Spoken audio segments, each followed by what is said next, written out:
నమస్కారం. ఈ సమావేశానికి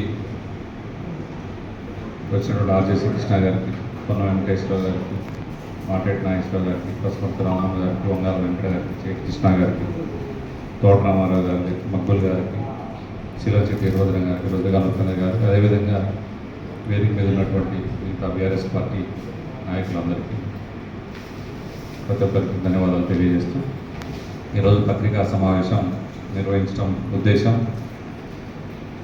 మరి 48వ డివిజన్కి సంబంధించి తోట గోవిందమ్మ రామారావు గారి కార్పొరేటర్ గారి డివిజన్లో మనందరికీ తెలుసు, ఖమ్మానికి వర్షాకాలం సీజన్ వచ్చిందంటేనే ఎక్కువగా ఏదైతే మన మున్నేరు పరివాహక ప్రాంతం ఉన్నటువంటి డివిజన్లన్నీ కూడా మరి వరద ముంపుకి అక్కడ ఉన్నటువంటి ప్రజలందరూ కూడా పడేటువంటి ఇబ్బందులందరూ కూడా మీడియా మిత్రులకు తెలుసు, ఖమ్మం పట్టణ ప్రజలకు తెలుసు. ముఖ్యంగా గత 3 రోజులుగా వర్ష కురవటం, తద్వారా పెద్ద ఎత్తున డివిజన్లోకి నీళ్లు రావటం, మరి వాటిని ఎప్పటికప్పుడు దగ్గరుండి పర్యవేక్షణ చేసి జేసీబీలతోటి ఆ నీళ్లను కూడా మళ్ళీ ఏమంటే వాటిని బయటికి పంపించే ప్రయత్నంలో మా కార్పొరేటర్ గారు తోట రామారావు గారు, గోవిందమ్మ గారు, మరి వారి కుటుంబ సభ్యులందరూ కూడా ప్రజలతో మమేకమై పనిచేస్తూ ఉంటే అక్కడ ఉన్నటువంటి కొంతమంది కాంగ్రెస్ నాయకులు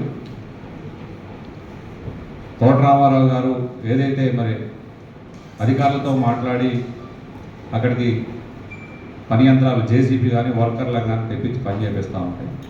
నిన్న జరిగినటువంటి ఒక సందర్భమే కాకుండా అనేక సందర్భాలు ఆ డివిజన్లో కాంగ్రెస్ పార్టీ నాయకులు చేసినటువంటి సందర్భాలు కూడా చాలా ఉన్నాయి.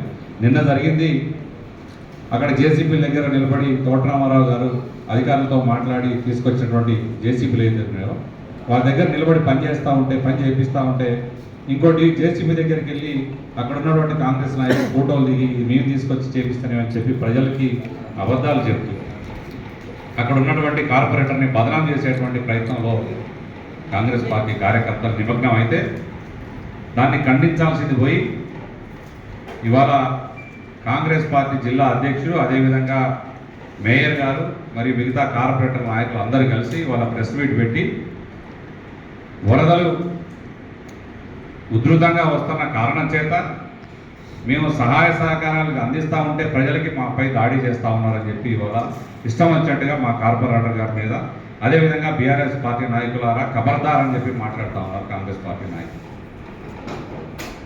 విపత్తు వచ్చినప్పుడు సహాయం చేసే దానిలో కానీ ప్రజలను ఆదుకునే దాంట్లో నుంచి కానీ నిజంగా మీ గురించి చెప్పదలుచుకుంటే మేము మాట్లాడాం. గత సంవత్సరం వచ్చినటువంటి వరదలే, ఆ వరదలు ముంపు ప్రాంతానికి గురైనటువంటి బాధితులే ఇవాళ రాష్ట్రానికే కాదు ప్రపంచానికి మీరు ఎంత నిస్సహాయ పరిస్థితిలో ఇక్కడ ఖమ్మంలో కాంగ్రెస్ పార్టీ నాయకులు అధికార పార్టీ ఉందనేది అర్థం పట్టినట్టుగా ప్రజలే చూపించారు. మేము చెప్పడం కాదు, ఆ రోజు చిన్నపిల్లల నుంచి సైతం ముసలోళ్ళ దాకా మైకులు ముందు పెడితే ఒకటే తిట్ల దండకంతో కాంగ్రెస్ పార్టీ తిట్టి ఆరిపోశారు. మరి ఆ రోజు ఆదుకుంది ఎవరయ్యా అంటే బీఆర్ఎస్ పార్టీ నాయకులే ముందుండి ప్రజలకు పనిచేశారు తప్ప మీరు ఒక అన్నం మెత్తు కూడా వచ్చి ప్రజలకు పెట్టింది లేదు. ఇదే తోట రామారావు గారు ఆ డివిజన్లో మా మాటేటి నాగేశ్వరరావు గారు, అటుపోతే ముక్కాల నాగేష్ గారు, అటుపోతే కార్పొరేటర్ రాబోయినప్పటికీ కార్పొరేటర్ పోటీ చేసి ఓడిపోయినటువంటి భోజెట్ల రామ్మోహన్ గారు సైతం ఇట్లా ఒకటి అన్ని డివిజన్లలో ఉన్నటువంటి మా నాయకులందరూ కూడా పెద్ద ఎత్తున ప్రజలకు సహాయ సహకారం అందించడం, లక్షల రూపాయలు పెట్టి వస్తువులు కొనించడం, వాళ్ళు పోయినటువంటి చెత్తర్లు, దుప్పట్లు, బట్టలు, నిత్యావసర సరుకులు ఒకటా రెండా ప్రతిరోజు మా వద్దిరాజు రవిచంద్ర గారు మరి వారు కూడా లారీలలో సరుకులు పంపిస్తే పంచడం, మా పువ్వాడ అజయ్ కుమార్ గారు మాజీ మంత్రి గారు వారు కూడా సాయం చేపిస్తే మరి వారి సరుకులు కూడా తీసుకొచ్చి పంపాం. ఇట్లా అన్ని రకాలుగా మేము తీసుకొచ్చి ప్రజలకు సాయం చేసాం.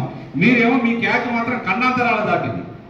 వరదల్లో ఇరుక్కున్న వాళ్ళని కాపాడాలని నిస్సహాయ పరిస్థితుల్లో ఈ కాంగ్రెస్ పార్టీ ఇక్కడ ఈ ఖమ్మం జిల్లాలో, ఈ ఖమ్మం నగరంలో ఉందంటే అది ఖచ్చితంగా ప్రజలు మీడియా ముందుకు వచ్చి చెప్తే తప్ప ఈ లోకానికి తెలియలేదు. ప్రజల్ని కాపాడటంలో విఫలమయ్యారు, ప్రజా సమస్యలు పరిష్కరించే దాంట్లో విఫలమయ్యారు మీరు. పైగా తగదన్నట్టుగా ప్రజల్ని పక్కగా పట్టించడం కోసం ఇవాళ మా నాయకుల మీద, మా ప్రజాప్రతినిధుల మీద అక్కసెల్ల పోసుకుంటా ఉన్నారు, వారి మీద లేనిపోని నిందలు వేస్తా ఉన్నారు. ఒక్కటి కాదు 10 జేసీబీలు పంపేయండి, మేము కాదనట్లేవు. ఎవరైనా ప్రజలకు సేవ చేయాల్సిందే, అది ప్రజాప్రతినిధి లేకపోతే సామాన్య కార్యకర్త అయినా సరే. మీ పార్టీకి సంబంధించిన వాళ్ళకి జేసీబీలు పంపిస్తే అడ్డుకున్నారు, చేస్తే కార్పొరేటర్ చేయాలని చెప్పి మాట్లాడుతూ ఉన్నారు. మేమంతా గడ్డి తినే మాటలు మేము మాట్లాడదలుచుకోలేదు. మీరు పంపిస్తే పంపించండి, ఒక్కటి కాదు 10 పంపించండి, క్లీన్ చేయండి, ఆ డివిజన్ బాగుపడుతుంది, ప్రజలకు ఉపశమనం కలుగుతుంది. అంతేగాని మేము మా కార్యకర్త పనిచేయకూడదా అని చెప్పి మేయర్ గారు మాట్లాడటం,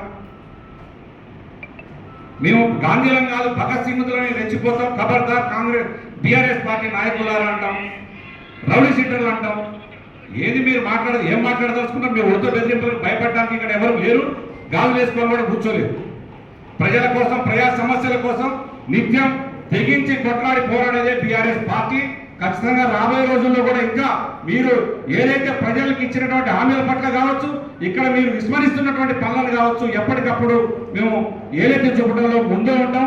ఇవాళ ముఖ్యంగా ఖమ్మం నగరం చూసుకున్నట్టయితే ఎక్కడ పారిశుద్ధ్యం అక్కడే ఉంది, ఎక్కడ సిల్టు డ్రైన్లలో అక్కడే ఆగిపోయింది.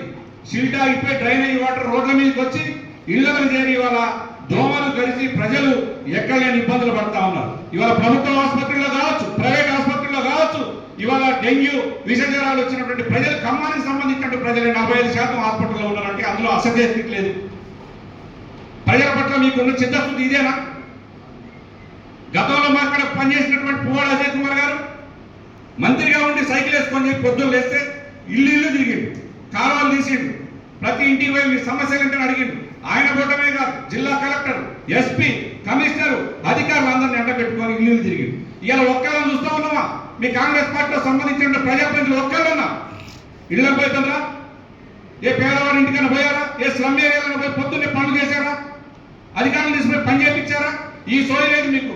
ఎంతసేపటికి గుడ్డ కావటం మీరే బీఆర్ఎస్ పార్టీ నాయకులు తప్పుదోవ పట్టడం. ముఖ్యంగా వీధి లైట్లు అయితే వీధి లైట్ వేయడానికి కూడా వీధి లైట్ స్టాక్ లేదని